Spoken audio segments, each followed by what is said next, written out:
Ooh.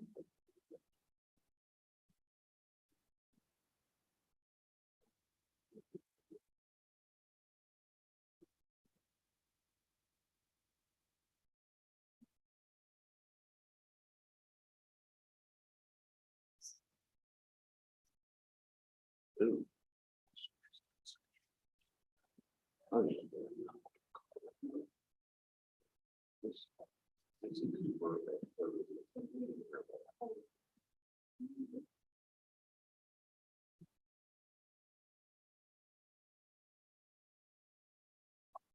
Mhm.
And James Hunter, company, hereby called to record.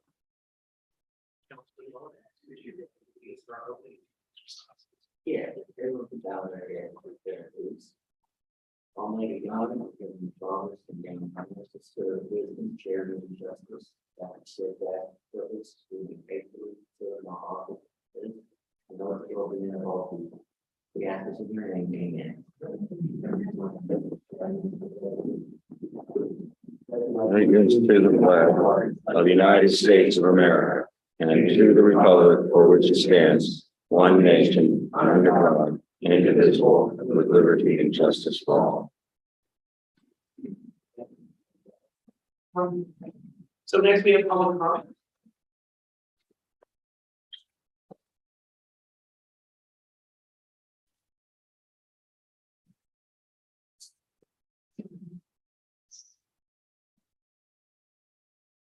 Okay, so Casimir, Let's speak from here, or you want well, usually come back more. My name's Catherine Kowalski, I live at 1108 Pauline Avenue. I've been a resident there since 1998. I'm here about the issues on Pauline with speeding. And would like to mitigate some kind of deal with the city. My suggestion for some of the people, because this is a 9/10 of a mile road with no stops from the cemetery by Fort Johnson all the way to the intersection of Camp Road. There are 3 4-way intersections on the street. I was suggesting, I sent you an email about that we put 4-way stop signs. In doing so, it's going to cut the momentum of the cars coming through. They'll have to stop. And once they get momentum again, there'll be another stop sign. And then again, the 3rd one. And they're not quite evenly spaced out. From the cemetery to the first one is probably the longest stretch of the road. But then it gets a little bit tighter until you get to the Camp Road. Also, I noticed that at the end of Camp Road is a school. I don't know what type of school it is. It used to be the middle school, but it's changed. But on Pauline Avenue, there's not one school zone sign to let you know that there's something at the end of the street. And I also would like to say that I think the speed limit is set at 30 miles an hour. I'd like to see possibly if we can drop that to 25. They did it at Folly Beach, and some people complain that those are ones that were in a hurry to get somewhere. But generally speaking, it really hasn't caused much of a problem out there.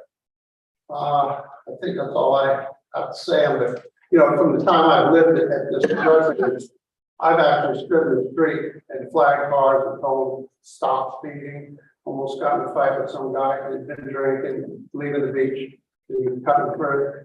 Other than that, you know, all the issues with the town of James Island are fine with me because they actually tried to get me to annex into the city and I refused. And that's all I have to say. And thank you very much. Thank you very much. And next we have Eric Martin. I'll do it tonight. My name is Eric Moran with 1111 Pauline Avenue. I'm speaking also tonight on behalf of my wife Judy. I have an 11-month-old named Sky, and we also have a 10-year-old family dog named Quest that we take around the neighborhood regularly. So I'm speaking on behalf of them as well as all the residents here on Pauline tonight about the initiation of the traffic calming program on Pauline. It's, in my opinion, used as a drag strip sometimes. It's a 1 mile long, 9/10 mile long racetrack. We've had Deputy King posted up in front of the yard numerous times in the previous months. And while he's been there, I've seen multiple speeders pulled over, even when we're walking within the vicinity of the house with my kid and the dog. People are getting pulled over for speeding right there in the afternoon after work when everybody's out in the neighborhood. So the two main points I want to hit tonight are as follows. The first is the reports don't show findings from the last road counter location. There were 12 instances where cars were traveling in excess of 80 miles an hour, sometimes up to 99 miles an hour. Through Town Administrator Nikki Grimble, my wife and neighbors were made aware of this in the final location counter. 12 vehicles from 80 to 99 miles an hour, 2-week period on that road. It's not in the report, so I wanted that to be noted by the council. And I hear this at night. My bedroom window is right across from the road, and I hear them going by like it's an interstate. It's insane how fast people drive on that road. It's unacceptable. Second is, during the periods that the counters were placed on the road, we also saw the increased presence of the deputies on the streets. So that could be a causation for lower speed. So you got a counter out for speeders, but you have a cop sitting there, so people are slowing down. So that could throw the data off too. I just wanted that to be put in the report. So finally, the high speed careless operation of vehicles. It's been a major issue since I purchased the house in 2004. The fact that the town doesn't provide documentation for all the complaints is another issue. On top of that, it took months and months of my wife's relentless and documented attempts to get the party of the town to take this seriously, and finally we get an audience with you guys. So I appreciate that. But in summary, with all that evidence, we're pleading for the help that we need. And I'm confident with the letters, the emails that were provided by the immediate neighbors, the road counter reports, and the deputy's experiences on Pauline, we are eligible for some kind of traffic calming implementation. So thank you for your time this evening. And I just want to close with, there hasn't been a tragedy yet, thank God, but just put yourself in that position to live on a road like that. Your family, your children, your animals, every day you hear and see and experience that. I just want you to take that into consideration. Thank you. Thank you. Great. Next, we have Colleen Kenny.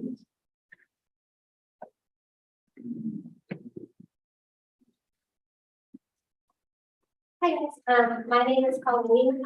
I live at Pauline. I'm probably one of the newer residents, but I've lived there since February of this year. I also have a 2- and 4-year-old, and I just wanted to maybe provide you with some context to why this is kind of an immediate issue and need that I feel for a community. With less than a year here, I've seen frequent speeding vehicles, including motorcycles, motorbikes in front of our home. We have seen drag racing, as mentioned, with 2 children that frequently play in our front yard, which is not gated, by the way. It's a very serious and personal concern for us. Our 4-year-old was nearly hit by a speeding vehicle one day. My husband called out to the driver and called out to my son, but it's something that you can imagine. We don't want to imagine how that would have ended. Our neighborhood is full of small children and people that are walking their dogs, biking, running. This is just something that's unavoidable for a lot of people. They just live on the street and want to be able to walk out their front door and check their mail, or walk on their road. I'm actually convinced that these people that are driving at high speeds are using this road as a cut through, as mentioned. A lot of times it's in Amazon trucks, utility trucks.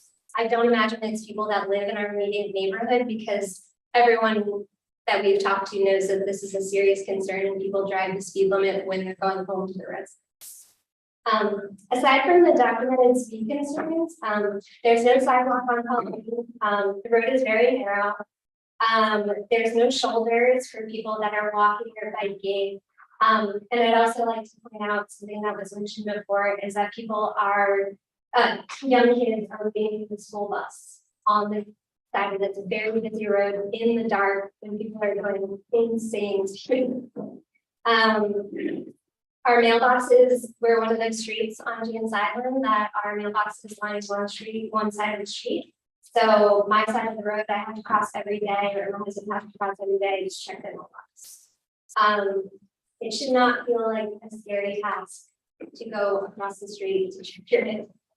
I would ask that the town take this issue very seriously, as I say, with full confidence. This is a true concern for many Pauline residents, many of which wish they could be here today, but they are not. But we speak for them when we say that hearing the metrics that this report is drawing, I hope it lends to implementing a very serious and immediate fix. And I thank you guys for the time. Thank you. Next up, we have Bradley Dover. Yes. My name is Bradley Taylor. I live at 1127 Pauline. I've lived there since 2001. 20 years ago, it was an older neighborhood. Over as time went by, it's become a younger neighborhood. There are a lot more children out there running around and playing. I have a 7-year-old, 5-year-old. We've had cars in the ditches, running over mailboxes, speeding by all the time. My neighbor's been around the ditch one time. It's just not a safe road. It's a cut road. You come off of Folly, you hit Pauline, you jam it down, you camp, and you go. And along the stop sign and speed bumps, if there's any way to just block that Pauline or in Folly down by the church, just cut it off. Make the neighborhood not a cut through. Thank you. Thank you. Susan Moore. It's me. Hi, my name is Susan Moley. I live at 1206 Pauline. I bought my house in 2000, and I have experienced since then many incidents of speeding on Pauline Avenue. In 2004, I had 3 cats killed on Pauline, which could have been prevented if the speed limit was followed at the time. Also that year, I reached out to Mary Clark, who was the mayor at that time, and I talked to her extensively about this problem. I was told quite rudely by her that if I had $2,000 per speed bump, that I would pay that amount myself and put speed bumps in. Well, I didn't have that amount, and I didn't feel that that was my responsibility.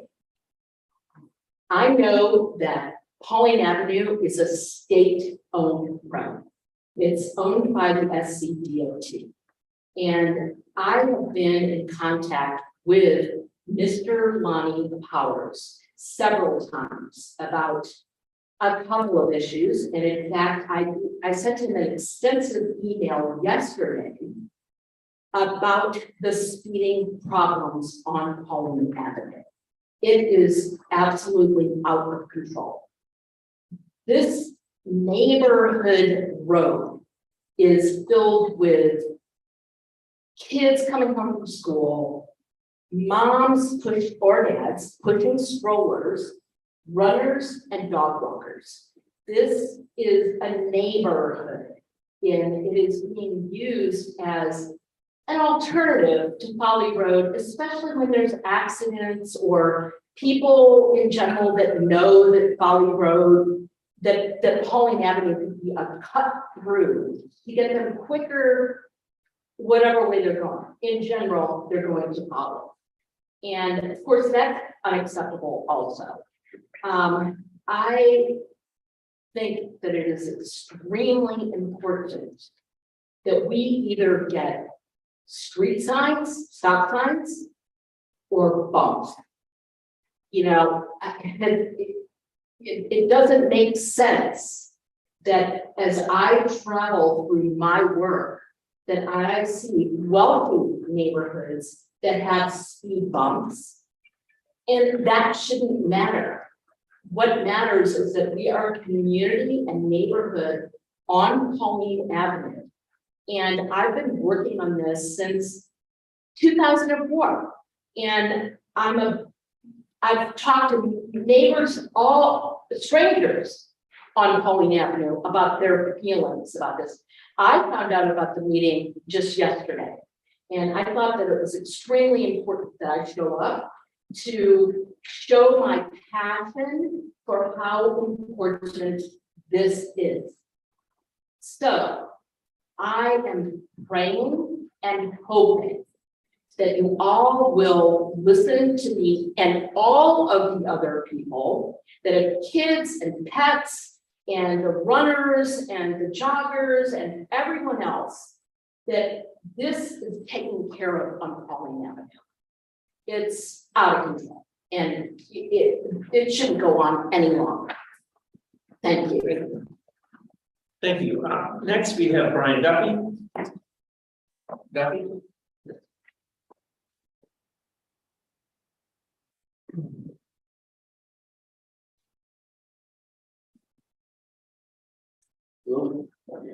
Well, thank you. My name is Brian Duffy. I live at 1210 Stone Post Road, just past the intersection, just past the fire station.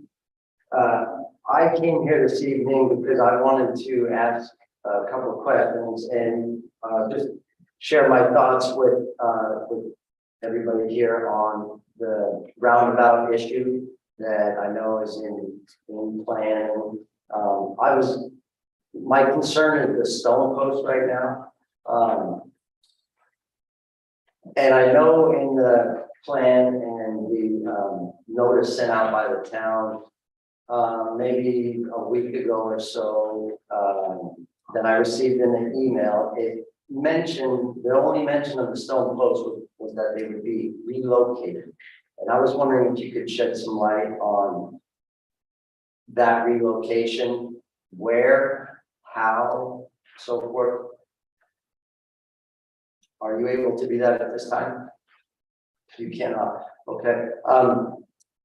So I would suggest talking with the town public works director here is, but we don't have a specific location, but or it would be near where they are. The proposal is discussed. Okay, well, that's at least good news to hear from me because back in 1998, 99, the posts were damaged in a car accident. Our car drove into one section of the posts. I know the DOT had made wishes to just have the post removed. The post, depending on where or what, where you read or what source you are reading, the posts were either erected in 1922, which is what the historic mural in the brand new Camp Road Middle School says. It has a picture of the posts and it says that they were erected in 1922. Other literature says 1926. Regardless, they are nearly, if not 100 years old right now. And so it is vitally important, not only to myself, but a number of other of the folks in our neighborhood, that they are relocated to an area close by, but certainly not removed, not destroyed. And I applaud the people on Pauline Avenue to come out in numbers to, and I'm sure that if this goes any further, as maybe another a relocation somewhere else, then I'm sure a number of residents from our neighborhood will as well, because we feel strongly about the stone post. It's a landmark. It's a historic landmark of James Island. 100 years old, Belgian block, the pictures and the effort by Mayor Riley, Robert Gray, some other members of the James Island Commission, the Welch family, just to have those remain very significant. So I hope that's not lost on the mayor and Thank you council. very much. Generally, in public comment, we just ask for you to give us our input rather than a time to ask questions. And I'm sort of a little out of line to answer questions, but but we understand you very much want to keep the stone post in, not move them far away, or keep them there, not have them destroyed. Thank you. Thank you. Mary, Boise? Yes, thank you. My name is Mary Boise and I live at 813 Tennant Street. And we have only recently realized that a neighbor was on Tennant Street at 719. Tennant Street apparently comes to every meeting, but it's not here tonight, unfortunately, to basically badger you about what he feels is speeding on Tennant Street. I've lived on Tennant Street for close to 14 years. Never had I felt that there was a speeding problem at all. You have to slow down to take that turn from Clearview onto Tennant Street. There was a letter sent last week that was signed by several of our neighbors, commenting on the fact that we do not agree with this person, with what this person has been telling you. That these are many people, as myself, that have lived here a long time, who don't feel that there's a speeding problem.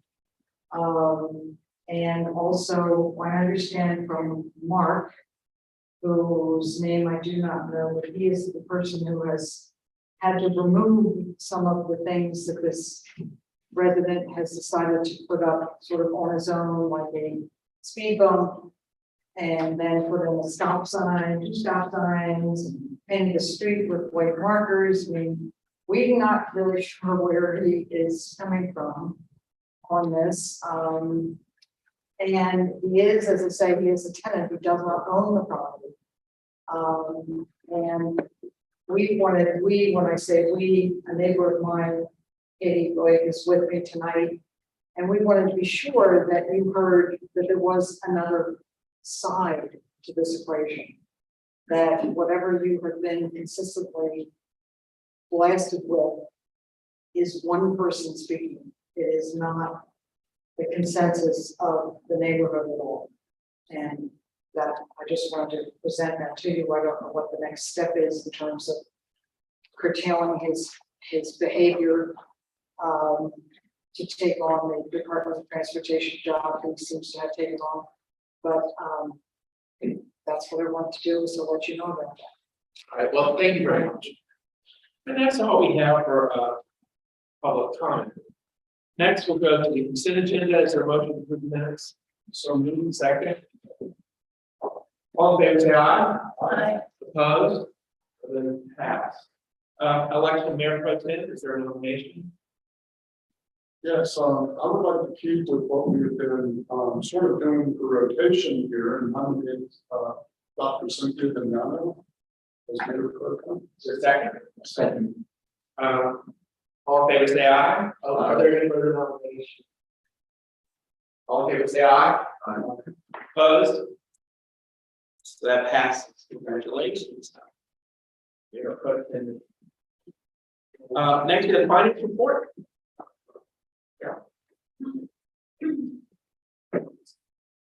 Okay, under revenue, under credit card fees, that $2,400 is from WOW.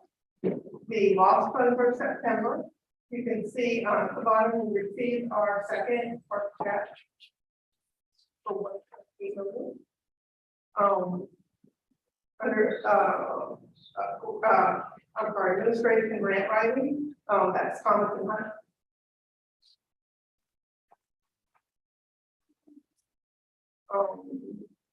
Under Public Works, emergency management, $5,500 was the removal of 3 trees, damaged by, or fire.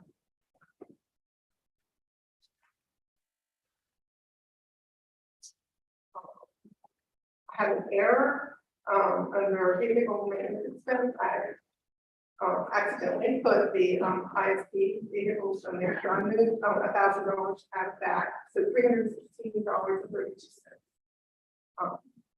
Under J 5, $1,700, with $1,900 for our entry. Under drainage project, the final easement for $15,000 for Ocean View. Hospitality is August and September. Under decorative banners, so this is snowflakes that y'all approved last year. That are up. And we have to have them all lit by the end of next week.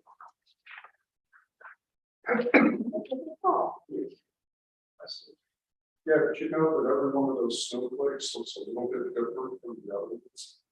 Well, that's not exactly true, but there are 4 different. And we map them out. And the problem with the posts was there. Those posts were purchased with an option for those lights to go up. And so obviously this is the first time we put them up. And the PSB helped them up. Y'all didn't see. And so we just didn't like it. We're expecting the name and it sounds amazing. Now, check it out. Thank you. Right, no further questions, thank you so much, Town Administrator report. Just a few things to report this month. History Council hosted a great Remembrance Day event out at Fort Johnson, which commemorated J. Fowler's significance in the Revolutionary War. And this year's event focused on the State Act Rebellion in the Battle at Hills Bluff. We estimate there were about 40 people in attendance, so it was a nice little crowd. And we look forward to doing the next one in April. We have received many thanks, including a nice thank you from residents in the town regarding the additional contract help that you all approved last month for removing storm debris and the SOCPSU with that effort. Mr. Johnson removed 125 tons of debris, which equated to 2,065 yards of debris. If you're not aware, he is actually the former solid waste director at the PSC. So he has very strong ties to the community. I believe he held that position for 34 years. So he took very good care of our town. And he has finished that effort as well. I don't know if you were able to see in the dark when you came, but they have actually started some of the solar panel installation. They had a little period of time between jobs, so they went ahead and started putting up the roads, and they will be bringing some of the panels maybe next week if they have enough staff. So that has begun.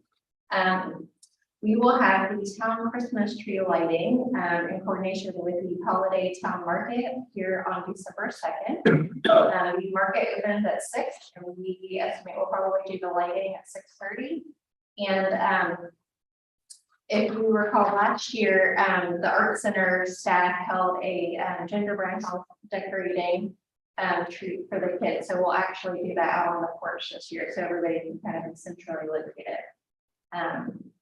And also on that day, it's going to be a fun day on December 2nd. We'll have an Arbor Day celebration here. We'll plant one very special tree right outside, and I believe that that ceremony will begin at 2 o'clock. And we will send out some more information. So it'll be a busy and fun day. And that's all. Questions? We got the results, like, we passed, we failed. I just have the total of them that are complete. Okay, we'll go over it. Thank you. Okay, so let's go to the public works report, Mark.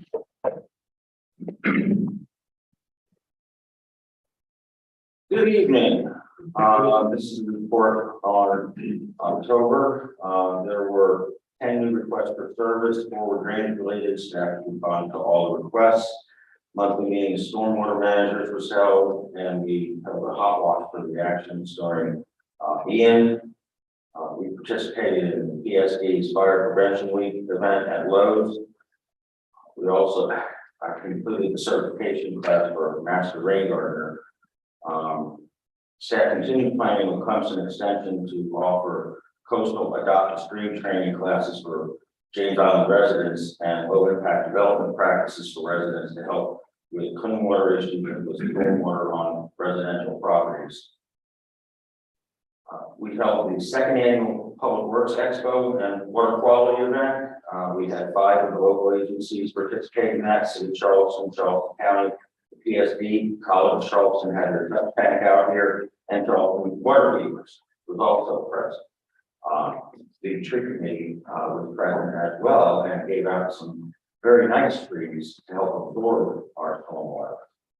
So we participated in National Shakeout Earthquake Drill in October, and we also participated in a meeting with PSD and FEMA for post-Ian debris cleanup. Let's see, October, we hosted the fall rabies clinic and participation with pet helpers and dog tired. 39 animals were vaccinated, and just we found out pet helpers only has staff and budget for 4 of these events during the year, and they want to do them all here, which is very, very nice. We're centrally located and have a great facility, and so we've made that arrangement. So we'll formally have that available to the residents all over the island. Second text. I'm going to give you some statistics on this now, specifically to your question of how many had failed. 2 had been repaired. They had bad drainage flows. 200 inspection letters were sent out. We had 24% that responded. 37.5% of those have been taken care of.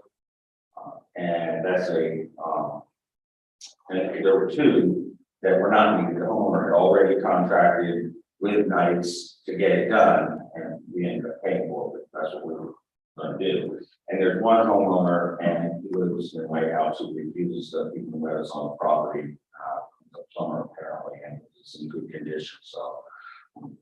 So a total of 43% we finished with that. 10.5% of the total that we sent out so far. So Mark, do you have raw data, like the raw numbers for those percentages, just out of curiosity? I believe so. Yeah. Well, I just think this.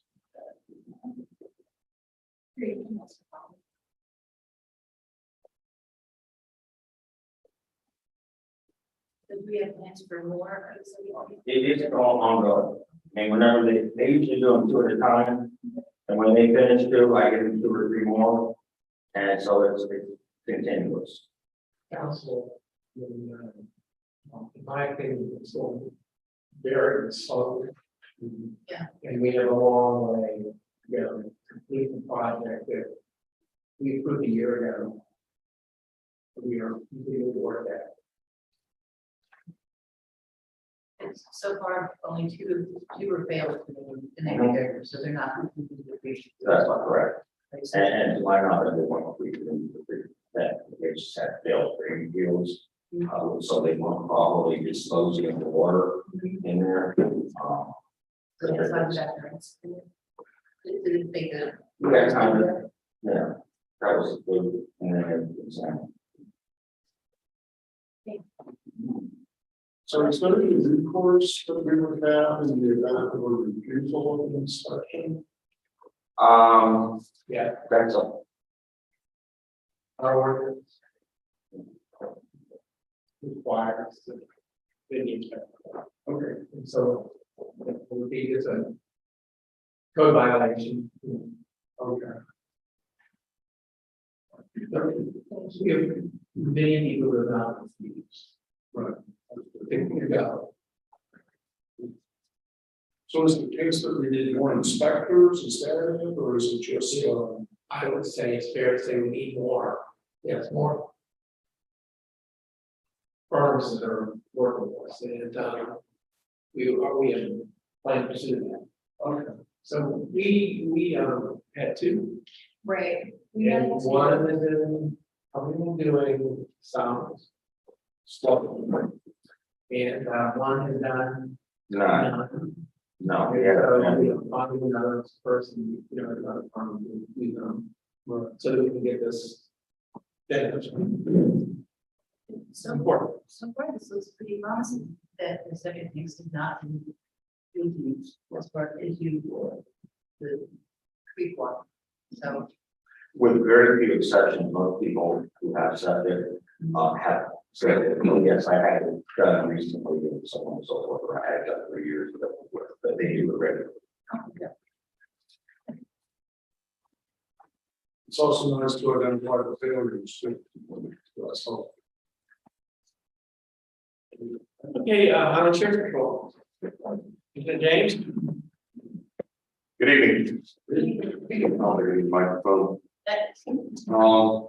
You're working over here. I've listened to Pauline. I spoke to people actually spent an hour over there this evening on Pauline. And I can tell you that there is a speed issue on Pauline, and they're always asking. There's a certain amount of streets over here on James Island, going to have a problem, especially cut through. And I've been working over here for over 20 years. As a matter of fact, the one time I got my high speed was 80 and 30 on Pauline. So we know that there's an issue. Obviously, we can't be there all the time. And they understand that, people are very reasonable. Although I can't control speed bumps or stop signs, what I can control is the amount of time that we dedicate to an area. So I've assured them that we're going to dedicate, especially next month, a lot of manpower over there. We actually have 2 unmarked charges over there right now, Lieutenant Martin, Deputy Bruckner over there right now. Sometimes they're going to see us in unmarked cars, like I had earlier. I walked out front with this guy with his rifle weapon. I think I spooked him because he came outside. I was like, "Glad you're home, buddy." He got something in a deep voice, and so let him know who I was. But sometimes they like to see us. But the goal is to make sure that we have a reputation, and hey, that other residents talk about, hey, Pauline's getting hammered right now. It's hot over there for the police, and we have a strong presence. For the ones that need to be stopped, we'll stop, and for the ones that won't, that don't appreciate it. So we will make a presence, and we will help solve this issue. In reference to the stop sign issue, detectives were involved in that case. We have done a couple search warrants, find out where the stop signs were purchased. The suspect that we believe involved, who I will not name, detectives have called, trying to speak to them, no avail. We know that they want DOT approved, obviously, we know that, and thank you, Mayor, for helping that with the news, because that could have easily went the other way, that we were just out there acting rogue and removing stop signs that were issued by the DOT. So anyways, we're working on that issue. As for the gentleman who said that there was a vehicle that was in his yard or came into his yard and he shot at 2 Hispanics, we've been investigating that. Detectives are investigating it. There was a same guy who actually said he had a lot of cameras around the house, didn't capture any of this. Unfortunately, we were hoping with the amount of cameras he said he had to capture it, but unfortunately, we didn't capture any of that. We did have another night a shooting where a car had a couple bullet holes in it. It happened a few nights ago. And detectives interviewed victims of that. No one was hit, but their story did not match up to what they said the first night. So we're not really sure what really happened, but we know it happened on Seaside. After speaking with them, originally said it was Dill's Bluff. And after further investigation, we realized that there's a lot more of the story that we're not privy to, that they won't give up. But we're still investigating that. The other day, we had a 15-year-old female stole a car in Charleston. And it was a runaway, and Deputy King And a few other deputies actually ended up finding the girl, she crashed into like speedy oil change. And then went inside, screamed, she sold the car, and they went in there and ended up fighting her. And she was taken to jail, with numerous incidents, or numerous charges. And again, she was out on Charleston, so. You know, I'm not sure how she ended up being on James Island. Other than that, really don't have anything. We've been very quiet of break-ins and burglaries. Obviously, coming up to just the season, right? You're breaking your car and steal your presents. So we ask that people don't leave their cars unlocked. Please don't donate any guns for Christmas. James Island again is one of the places that when we talk about a crime analysis, crime meetings, we talk about James Island donates more guns than anywhere else in the county. And so these guys use these guns. And so if you have a gun, don't leave your gun in the vehicle. We stress that for a long time that I've been in law enforcement. So don't leave your car unlocked. Other than that, we don't have anything. Any questions for James? Yes. Yes, sir. You maybe help the folks out on Pauline, you know, all about writing some breakfast tickets. Because that's a 6 point. It is a preference, it also, we won't disregard the life of the property, so, and the statute speed alone won't dictate, won't dictate reckless. So that's like, you know, so it just depends on what else to do. But maybe some really hefty. We're, yes, sir, I was just texting back to them. I mean, I'll go there early last week, I got 30, right time. It really is timing. When you're a Mark Carr and Deputy King, you can write tickets over there for months. And you know, matter of fact, Deputy Wilcox, the other day, stopped 4 on Pauline on November 16th, between 3:30 and 4:30. You know, the whole thing is, we do write a lot of warnings, a lot of people do need tickets. We're trying to use some discretion in there. But it's again, you have a Mark Carr over there, people are shooting calls. But most of the people we're stopping aren't from Pauline, they don't live on Pauline, it's a rare bird, right? It's a people cut through. People know they cut through and some traffic. In the summer, it's way worse, obviously, but it doesn't mean that it doesn't exist. So we understand, you know, like on Tenet, right, where we found it to be nothing. Now, I will say a part of it could be a police officer or some fireman or something going down the road, run into a call. A lot of times we don't get on there what exactly it is. So if we have time, we can always go back and look at calls, make sure the city or the county will fly over. 80 is still too fast, even if you're running a police car. But we're going to work on it, and we're going to slow it down when we like every month. And we make it so I'm here something that happens every now and then. Nothing personal can say, but every now and then it's the one that goes to the point. But it's happening, people think it's us. Any further questions? Thank you. Okay. All right, next, we'll go to, community assistant grant request. There's no objection, I would like to, have the grant request for James Island outreach treated separately, and so we will do all of the others first, and then, treat out. Any objection to that? Not at all. Right, so, is there a motion to approve the staff contribution for all of them? So move a second. Just got.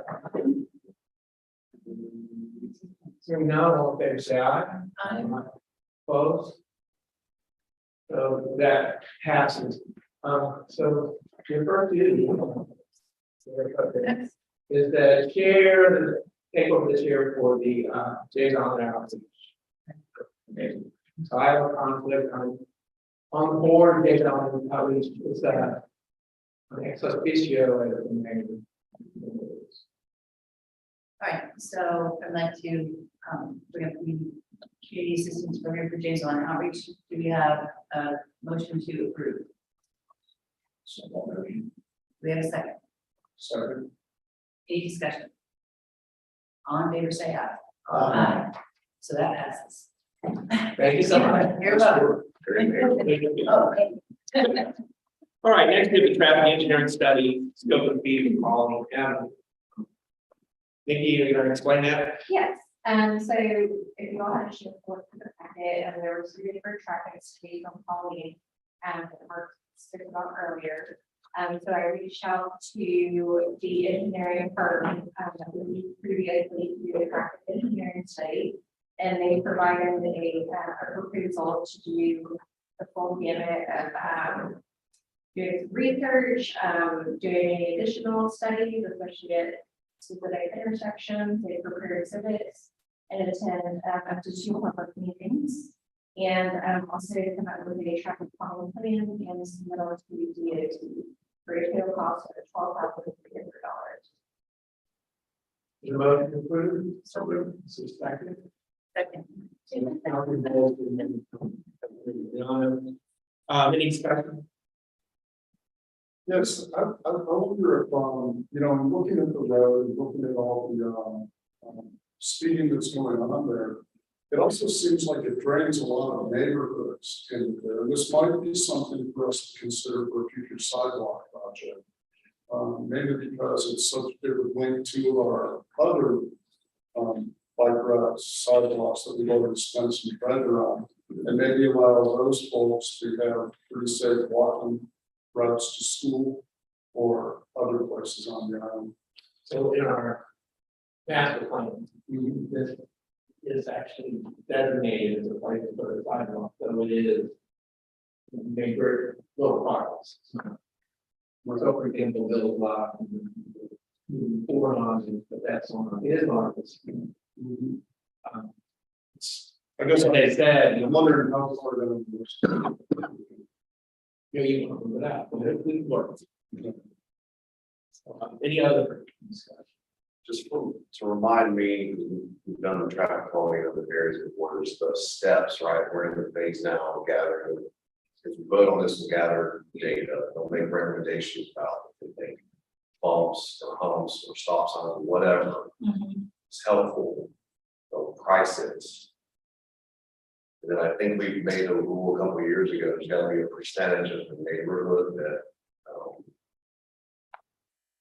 goes like 2/3 of the people on the street, or something like that, have to be in favor of it. And then But we are not gonna got that part. we're not there yet, I'm just trying to outline, kind of out loud, what I think we have public meetings also. meeting, all that stuff. Some point. Just like all the other things we do, there's like a process. Right. I would say we've done the basic studies and I think it's clearly showed it's a problem. And so this is the point where we spend the money on engineering firms who come up with solutions. And then we will get public input from the neighborhood whether they like these solutions. And then because it's a DOT road, that would be constrained. And you know, but there are situations where there's DOT roads where it seemed like they would project anything we would do, but we didn't. And so, for example, in Citadel, I mean, through contract, we paid for them. We would get input from the neighborhood about whether to go forward. Exactly what council is saying, and then we'll come back to council to approve the final plan and spend the money. I remember from projects past too, we had repeated in here. Everybody was to be reminded that we all live here, we're, you know, working together. Pitchforks and torches gonna come out sometimes, and there's been people out here, the microphone pointing and getting animated, so as we work through it. Just keep that in mind. We all live here. I wish I could talk back and forth with people, but I'm not allowed to. Afterwards. I can. So that's all I'll say about that. All right. Thank you. Any other discussion? Hearing none, all in favor say aye. Aye. Opposed? So that passes. So next we go to safety upgrade and town hall. We're going to.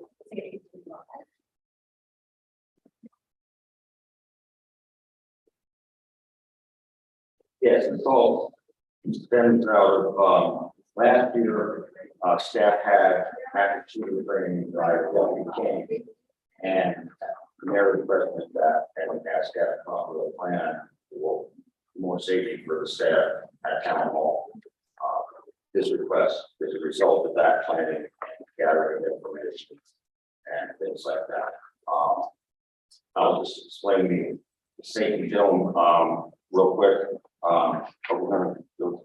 Yeah, so the only item that was included in the packet, if you're waiting for some more information on the safety film. So we have a general dollar amount for the safety film, and it's around $14,000, and that would do all three buildings. So this building, town, the office building, and then also the park cultural. What this film does, and, we'll have something a little bit better to show you, we should see. It strengthens the windows, so they don't shatter. Right now, when shot with my windows, it's spider and shattered. So that film prevents that from happening. It also is reflective, so people cannot see in and target people, but it also reflects, because it's reflective, it reflects the sunlight, so it keeps the building cool. So energy saving. So that is safe. And then for the armor plate, I have visuals. To show you.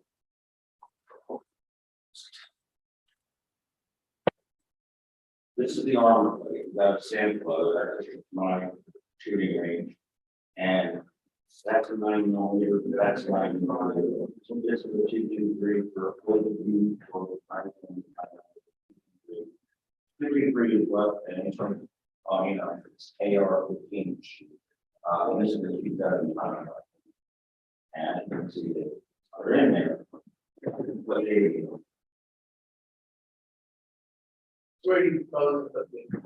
This will go around the bottom of the reception desk.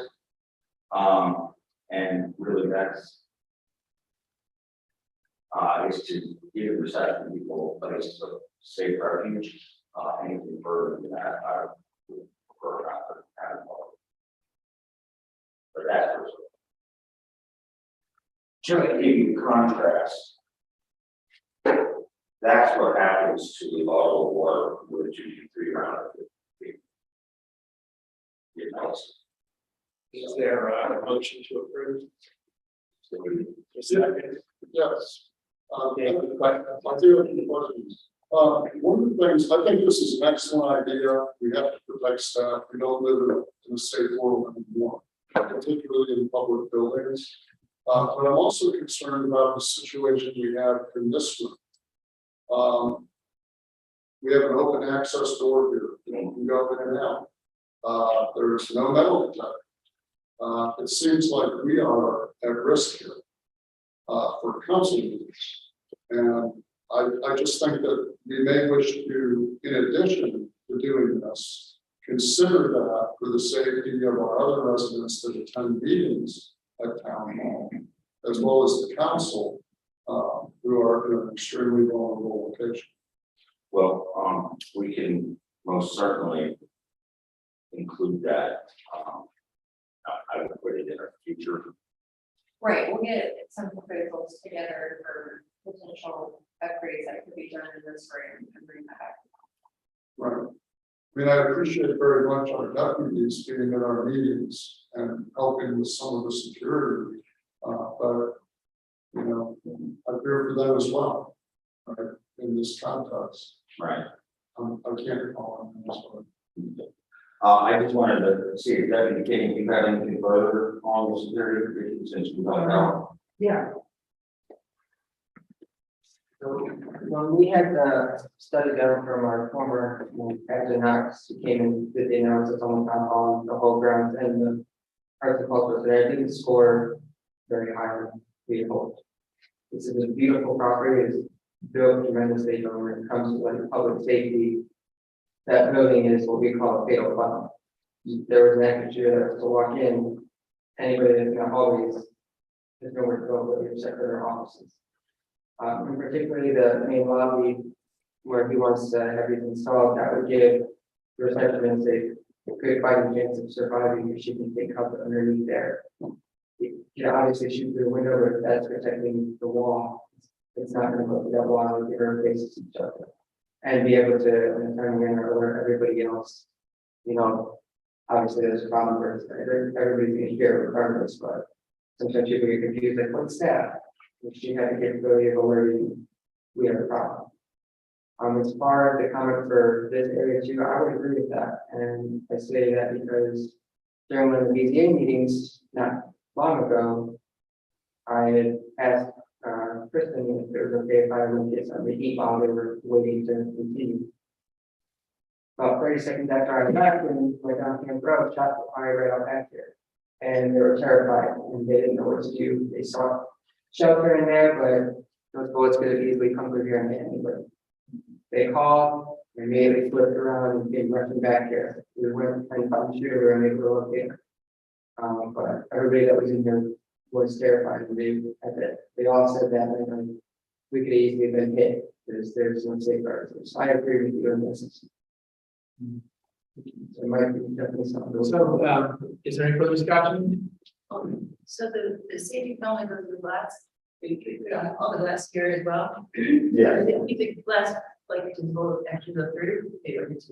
Same time, but it would keep the glass intact instead of shattering. It allows people easy access to get through it. Okay. It's probably also good for hurricanes. It strengthens the window beyond what is required by the code for hurricane. And I actually did shoot a piece of glass this past weekend that had a safety film on it, and it was so It's not really going to choose stuff when you call. well, any kind of everything. Any further discussion? Hearing none, all in favor, say aye. Opposed? That passes. Let's go to, GovGov, software. So, this kind of started as a search to find some sort of citizen request, app that we could implement either on the website or through some sort of app. To take public works requests or, citizens involved pothole, they can have this easy system to report these issues. But once we started looking further into it, we found some other modules that would be very beneficial to add to the town's service delivery. So this would include code enforcement, so all code enforcement cases would come in, they would track. There would be logging and history building, so if there's a house that always has vegetation, then you can see this long history or and then on the staff or internal side, it would also allow us to follow these cases, see a resolution, see what's outstanding, what's pending, what's kind of sitting there waiting for a resolution. So that would work for the code enforcement side. Also with permitting, so this system would allow us to do all of our zoning permitting electronically, which is a hot button item for a lot of jurisdictions these days, where you can submit your plans electronically. You're given a case number, you can kind of see the workflow of where it is in the process. We can integrate service delivery goals. So, a zoning permit request application would come in on this day and it has this number of days to be reviewed and responded to. And for all of these different modules, there is an ease of communication. So in the logging on the internal side, you can communicate directly with the customer that submitted for this application. Say, hey, you forgot your site plan, can you attach it? And then it'll kind of go back into the queue. So we can also use it for public works related items too. So they would come in as cases, they would be investigated and resolved and kind of give us a bigger picture where I could provide reports to you all on number of cases that come through, number of outstanding cases. And similar to kind of what we already provide in the TA report, but everything that we take in at this point is logged on spreadsheets. So this would kind of take our information management kind of up to the next level, and also be something that we can kind of expand on and use throughout the years. And another little piece of it is citizen notification. So it's it's an app, so you would download an app and it would be specific to the town of Kings Island. Or you can do it through the webpage, which we'll have our next TV one here in the next month or so.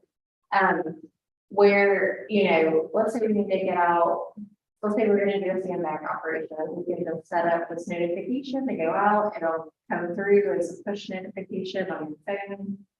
You'll get an email, so I think it's a really easy way to communicate with our citizens as well. This, I have had some experience. But I was the programming software administrator in my previous role, so I have seen kind of the depth of how these systems can work, and especially when it comes to kind of knowing, you know, where everybody is. And this one is really simple, but I think it's a great size and capacity for our town. It's not, you know, there's not too many buttons to click to, you know, get from point A to point B. But at the same time, it's very customizable, so it would be formatted to suit our needs as well. And also for the ease of access for our citizens. So obviously, this is not something that here's just some pictures too. So like on the food enforcement side, it pulls up a map. So when James goes out to do some inspections, you know, he can kind of map out his route and say, oh, I need to go back and check on this one and see if, you know, they've cut their grass yet.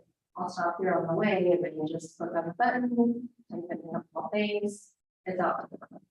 There's also citations or reports that are built into it, so you're not taking out a Word document to send out a letter to someone. This is already kind of automatically generated, and it's all about.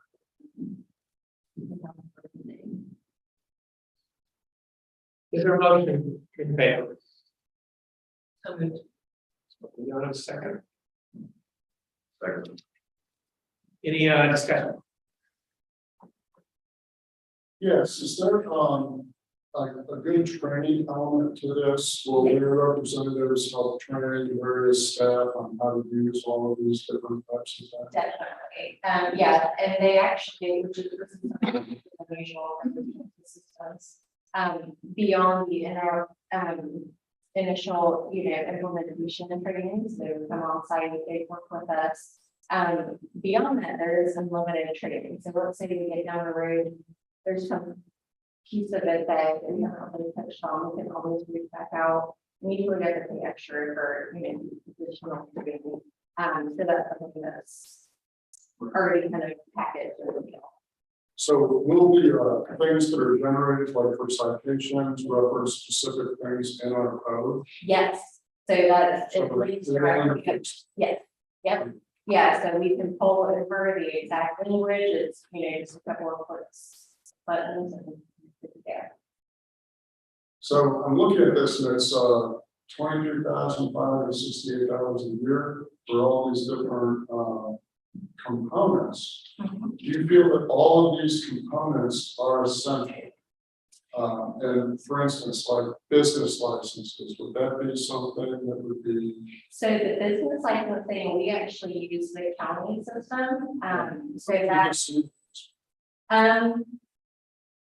I have to check on that to see if it would, you know, kind of talk to each other. So I'll get back to that. But I think that's the only piece of things that we do that would not be directly like that. Is there another town nearby that's using this? I believe Beaufort County uses this. And he did give us some demos, so I could send you some of those links and some other entities that are similar in size. I think there are some jurisdictions that might just use like the citizen request part of it and not the other pieces because they use more complex systems for their permitting and that sort of thing. So that would just be the request. Where you could go in and say, I have a pothole on my road, come fix it. We have that, right? Don't we have that already? We do, it kind of comes, you know, like a form on our webpage, and then it comes in through an email, and then it's just kind of over at that point. So this would have kind of that follow-up internal side of tracking, communicating back and forth with the person, and then it would go into a result. To give them a solicit out, or we look out for them. We look for them. 23 grand a year, it seems like a lot to me. I don't know that much about it. So when I first became mayor 3 years ago, our first town administrator wanted to, move us to a more integrated software plan, rather than, currently we use Excel, QuickBooks, for the way people do. And, it was wonderful. Wonderful. About the data, they, the security, things like that. And it's all, user based, so we would have internal, basically user rights to feel, so I would have more access than maybe some other folks would have, to look at things internally. But they could even set up, users for other people, so you all could look at, pull up a report of how many potholes were filled last month, or how many city permits we issued. So I think there's different levels of access, but it's all browser based. What I mean is, do they do like social media and gather information about us and sell it? No. No.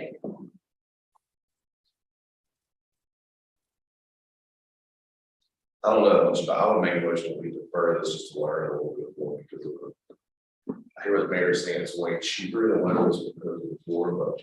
And that was in. Long time ago. Is there a technical deferral? During a second, let's continue to discuss. Is there a way to get a test run? We could see if, we could, the guy that we've been working with, if he could do like a live demonstration. Nikki, did you think of any other options? I did, we looked at another one, it's called Civica. It's very similar to the system that, was the administrative form, which is called Energo. It's a great package, and it would be fine for us, it is very in-depth, so, it's great if you have, 50 people in one department, and so you really have all of these workflows and chains of command, and things are, kind of divvied up to certain people, and then it moves through this whole process. It was more than us, it was, I believe it was about 25,000. Didn't have the request side of it, like this one does. We need a request. Like the citizen request piece of it, so the citizen side of it, so you could go and apply for a permit online, but you wouldn't have this, report a pothole, or this, tree limb fell on the sidewalk, and you kind of pick it up, so. Which is just a, a small piece of it, but, it seemed heavy for our side, if that makes any sort of sense. I have a question. So, excuse me. So for the online permitting and license, that's like our business licenses and all the other stuff. We already have something for that we're using, right? We're using counties type thing, is that correct? Right, so that would just be for the permitting piece, for zoning permits. So, And stormwater reviews. right, We don't use the county. We use their business license. yes. So what do we do for our zoning and stormwater now? The paper application? Yes, we have I think you might be able to fill it out online, or on, a PDF, a little PDF, and then you email it in, and then it's put it on an Excel spreadsheet and give it a number. So, because that's like the most expensive one on here. How many permits and things would this do in a year? So, to tell. I know that we do, around about 40 permits per month, just on the zoning side. I'm not sure about number of stormwater reviews, average. I would say 20 a month at least. So maybe, yeah, So.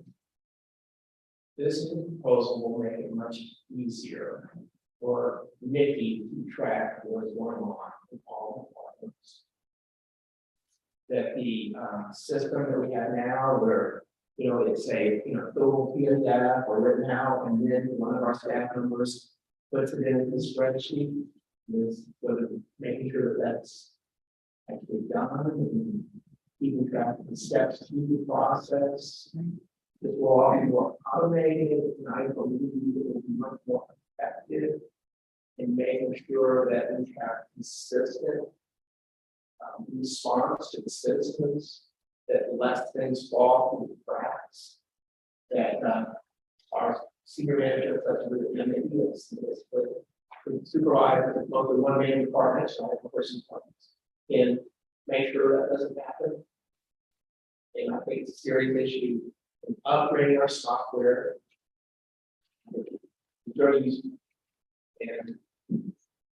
And I don't, you know, to me, $20,000 is actually not what we expect.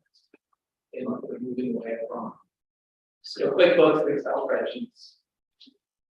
You can, you know, jury rig these things. So I have a question, because I just did, like, let's say we have 720 permits, whatever per year, based on your numbers. And then divide 9780 by that, and it's like $13.58. I'm doing my math per year, I guess. So that would be the amount that we're paying per permit per year to do. And if you're spending more than $13.58 in staff and paper and all the other stuff, it makes sense to me to do.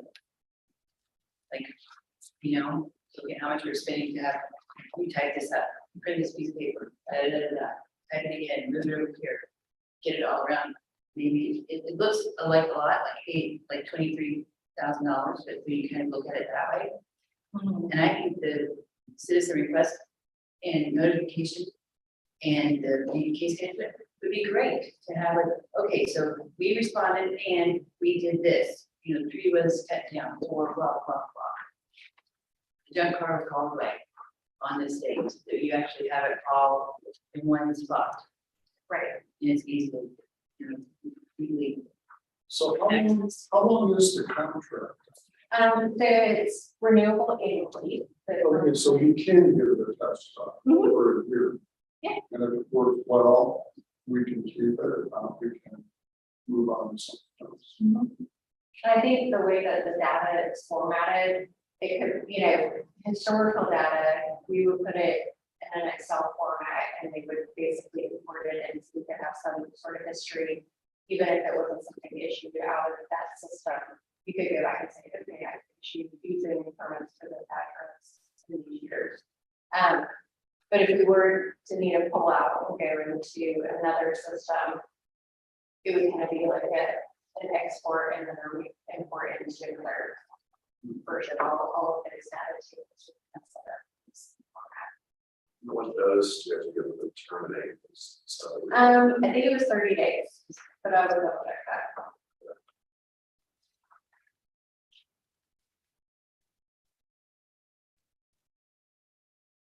There's some other, you know, less important residual things, but the history council has been really looking into doing like this historic pathway app.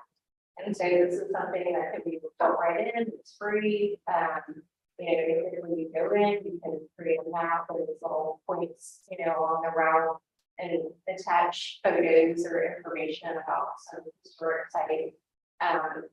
We could do that with our parks, we could do that with trees. So there's some other, you know, residual things that definitely wouldn't call for its own app to be developed, so they could be built in as well. Any further discussion? Hearing none, I'll talk about all in favor, say aye. Aye. Opposed? That passes. So next we'll go to Swaggart Ice Cream Solutions. Great, so in our, like I've become a recent expert in AV solutions. In the search to do audiovisual upgrades here. So it's kind of really a two-part deal with what we really need. So we have the live streaming part of it. And then, having audio especially, but also video kind of permanently integrated into this room. And hook it up to a live streaming network. And then the other part is the actual hardware, so microphones, speakers, making sure everything works together and that it works well with this live streaming solution. So Swagit is a product that is integrated into the website, and it's a full live streaming video feed. So it's in our web page. It's not like we're going to a YouTube page to do our live streaming. It has an assigned actual technician that manages a meeting. So we will give them our scheduled regular meetings, BPA, planning commission, council. They would actually manage the meeting for us. So none of this, cords and making sure everything's plugged in and working. They would manage the meeting for us. And then once the meeting is finished, they index it. So they would take our agenda and they would go through and basically link each agenda item to the video. So if you were really interested in number 7, and you as a citizen went onto the site and you said, all right, I just want to see what they said about that, click on that, and the video jumps right to it. It also produces an unofficial transcript. So that would, increase our accessibility options so people could move along throughout the meeting. And then it's archived also on our website. The video portion of it, once we decide if we want 1 or 2 cameras, we might install one, I'm not sure. But basically it would come with a little piece of hardware that we could use right at the table to choose the camera we use, but otherwise the staff participation and the meeting production is all on them. So I think that's kind of the gist of this part of it. There was a couple of options that I don't think that we need to look at just yet. There's the PSAs, so that is a lot of first state at 395 on the PSAs are if we were to have some sort of cable channel that is on there, so I don't think we do that. The sound search could be something that we look at later down the road where you from the index meeting transcript, you could type in Pauline, and it would bring up every instance of when that term was discussed in the meeting, so that you could go find whatever minutes or whatever meeting or video. I think we could probably pull off on these optional add-ons. So for that product, the upfront cost.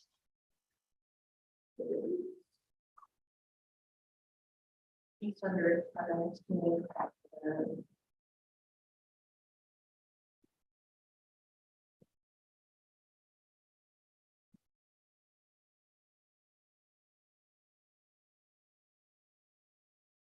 So the streaming appliance would be $11,500, and then the installation is just under $2,000, and then the extended warranty is $34,000. So it's just under $17,000. And then starting basically year 2 after that, the annual cost is $95.40 per year, so $795 per month. Okay, is there a motion to approve? So So second. Second. Any other questions, discussion? this will be running throughout all of these changes. Planning, all that stuff. Yep.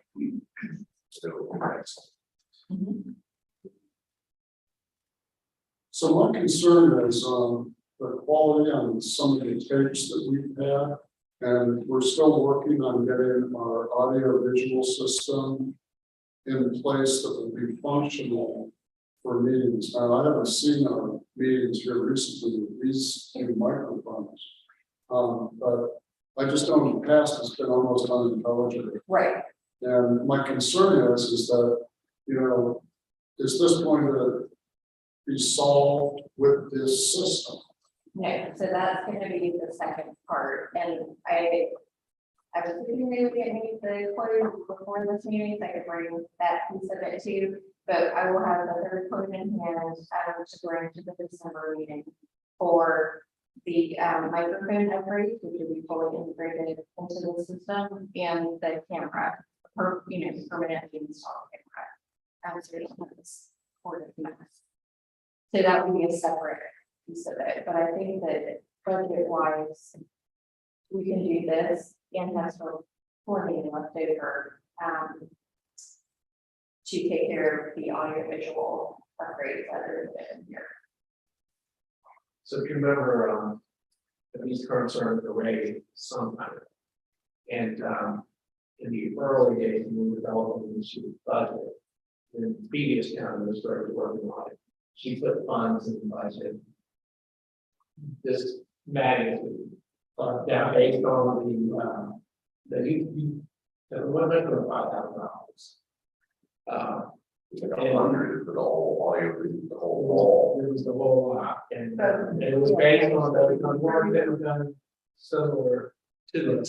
I almost feel like the Mickey is starting over, but it's coming out to be comparable to these things before. I almost feel like I would like to know what that initial improvement would be before we go this. This seems like an additional step that's after. I think we're putting the talking about this. So if you make, the way that I found out about this was that it actually had put into this system because she saw another,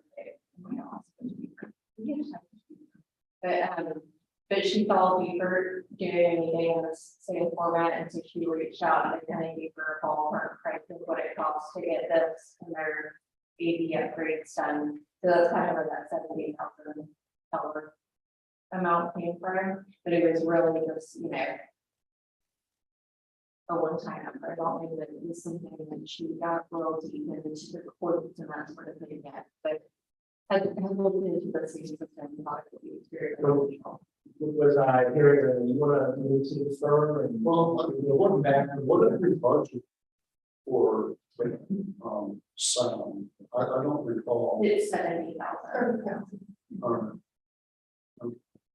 we budgeted based on a pretty sensitive cost. I don't know what it was. At a meeting, we should be recommended improvement. 5,000. So no, we've already got that in the budget for numbers. Let's see, the software will let you go look for this. If you wouldn't be able to tell me that, you wouldn't be fun because it's been here. But you could find it, we could understand it. No, I understand, saying, I guess. We could wait until we get the other information, we don't have that. And then we just. We can go, if you want to do that. I'll make that motion. There's a second. Okay, all in favor of referring, say aye. Aye. Okay, so that passes. I mean, all opposed. Yeah, passes.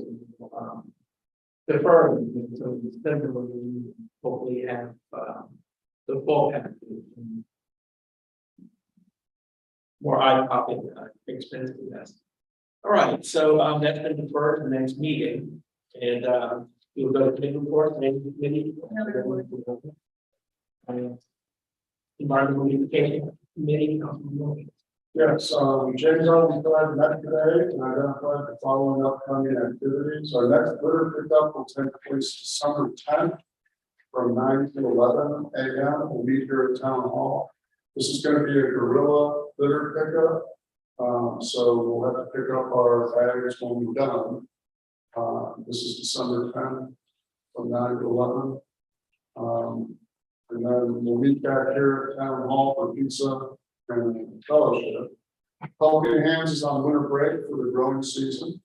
She's going to get some time off. We want to invite everybody at the town and staff and everybody to our 8th annual Arbor Day celebration. It's going to take place December 2nd at 2 p.m. here at Town Hall. We're going to commemorate South Carolina Arbor Day by planting some trees. So that should be kind of fun. This is the same day as the Christmas tree lighting, same day as the town holiday market. So there will be a lot going on here that day. And I think that's all I have right now. Any questions for Councilman? Going to do the hearing after the proclamation. I think that's no report for Children's Committee, Public Safety Committee, Councilman Lawrence. We have been, course, with those and today, but I have no. Okay, History Committee, as the town administrator reported, we had our annual Revolutionary War commemoration about Camp Acton, Battle of the Lost and success. The History Council Committee on the History Trail looked at the GoGov feature app that we're pretty excited about the possibility of making our history trail through that app. So if that worked out. Questions? Yeah, I just want to say, I think the town needs to be quite proud of that Revolutionary War commemorative event that the History Council put on. It was really something. It was really good, and I just think it's something that we need to keep doing because it's something for James Islanders to be really proud of. Thank you. Rethink Poly Road. That will be December 14th. Drainage Committee, Councilman Lawrence. We had our scheduled the date, as far as I know, is still to be determined. Okay, yeah, so we have not determined when that meeting will be scheduled to, but one time, nobody had an idea. Thank you. Business Development Committee, the report. Tree advisor. We can have James Island Intergovernmental Council will be in January. Late January. Late January. All right, so proclamations and resolutions, proclamation honoring James Island Community Heroes. Councilman. Yes, I'm bringing this proclamation to honor our community heroes. The proclamation reads, whereas the town of James Island is a municipality dedicated to the beautification and preservation of our island's environment. And whereas James Island Privacy Citizens Advisory Council sponsored by the town of James Island, it serves all citizens of James Island. And whereas James Island Pride made a special effort to recognize individuals who demonstrate evidence of exceptional volunteer activity in the areas of leadership, community service, and mobilizing the generations by contributing to youth and adults working together in partnership within our community. Now therefore be it proclaimed that the town of James, the town council of the town of James Island, South Carolina, has hereby recognized the following recipients of the 2022 Community Hero Award: Stan Kozakowski, Sammy Quinn, and Henrietta Martin. I guess I'll make a motion. Yeah, I'm going to say that that's your motion. We start second. All in favor, say aye. Aye. That passes unanimously. Congratulations. And if I could, one of our community heroes is here with us tonight, and I would like to ask the nominator of our community hero to read his nomination.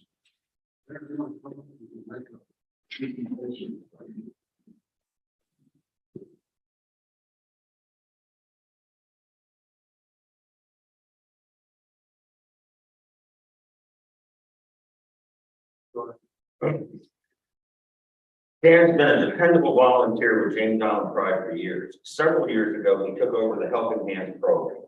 His leadership of this group, which uses volunteer youth groups to perform basic yard work for elderly and disabled residents, has enabled the program to grow and thrive.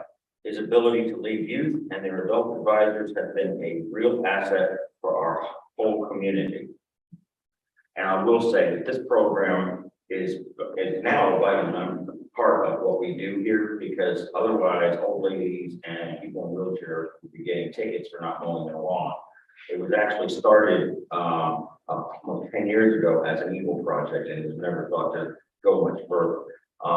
But with Stan's leadership, it has, and it thrives, and it's continuing. And thank you, Stan. And I want to also mention that we put a call out to the community this year for community heroes, and we didn't get much response. Staff took it upon themselves to make the nominations, and people on James Island Pride normally aren't allowed to get this for, because we volunteer anyway. But the fact that staff made the nomination, I think, is extra special, Stan. And it just shows how much we appreciate everything you do for us. Thank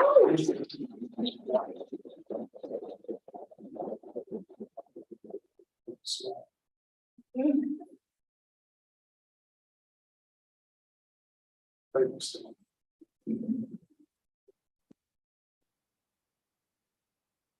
We'll get Henrietta Martin. Say to them their awards, future. Next, we'll go to resolution 2022-19, recognition of Arbor Day. Councilman Knowles. I'm not going to read this whole resolution, it's really long. But we'll cut to the chase and say that the town of James Island will designate the annual community Arbor Day observance and celebration for the first Friday here in December, which is December 2nd, and we will plant some trees. So that's a motion, and favor the resolution in a second. Second. And all in favor, say aye. Aye. Opposed? That passes. Thank you. No ordinances for first reading or second reading. No listed old business, any new business. All right, executive session. Announcements and closing comments, Councilman Bowles. Thank you everybody for coming, and it's I'll share this control again for the good month and have a happy Thanksgiving. I hope everybody has a happy Thanksgiving. Thanks to everyone for participating and letting us hear your voice. Thank you for being safe. Yeah, I just want to thank staff and everybody, all the citizens for bearing with this long meeting.